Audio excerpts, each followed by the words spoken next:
Kenalkan, saya Imbang Ayu Setiastuti. Kesempatan ini, saya akan menjelaskan tentang analisis sumber daya lahan dan air. Sumber daya lahan, adapun tahapan analisis yaitu 1. Penentuan satuan lahan. Penentuan satuan lahan menjadi acuan dalam analisis sumber daya lahan, di mana satuan lahan diartikan sebagai sebuah hamparan lahan yang memiliki sifat yang sama atau homogen. 2. Analisis kemampuan lahan.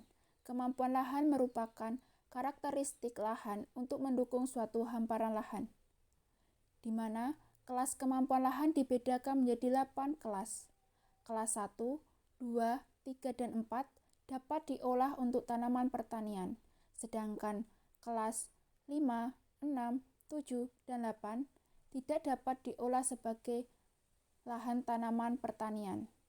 Analisis kemampuan lahan dapat dibedakan menjadi subkelas yang berdasarkan dengan faktor pembatasnya seperti erosi, tanah, air, dan iklim.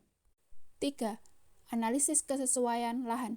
Kesesuaian lahan dibagi menjadi 4 tingkat, yaitu S1 sangat sesuai, S2 sesuai, S3 sesuai marginal, dan N tidak sesuai.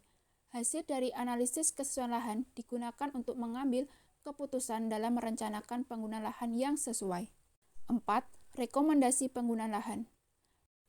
Metode analisis sumber daya lahan dapat dibedakan menjadi 2, yaitu metode matching dan metode scoring. Metode matching dapat dibedakan lagi menjadi 2, yaitu weight factor matching yang dapat dilihat berdasarkan pada faktor atau kelas terberat, sedangkan arithmetic matching dilihat berdasarkan pada faktor atau kelas dominan. Sumber daya air. Adapun tahapan analisisnya yaitu 1. Perhitungan ketersediaan air dapat dibagi menjadi 3.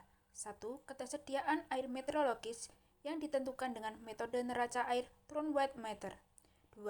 Ketersediaan air permukaan yang ditentukan dengan nilai DRO dikali luas daerah. 3. Ketersediaan air tanah yang ditentukan dengan metode imbuhan air tanah. Tahap kedua, analisis kebutuhan air yang dibedakan menjadi kebutuhan domestik seperti keperluan rumah tangga dan kebutuhan non-domestik yaitu keperluan berbagai sektor seperti industri pertanian, perikanan, peternakan, pendidikan, dan lainnya. Tahap ketiga, analisis indeks pemakaian air. Perhitungan indeks pemakaian air digunakan untuk mendapatkan analisis neraca air, yaitu mengetahui tingkat ketersediaan air di daerah kajian yang mampu memenuhi kebutuhan air atau tidak.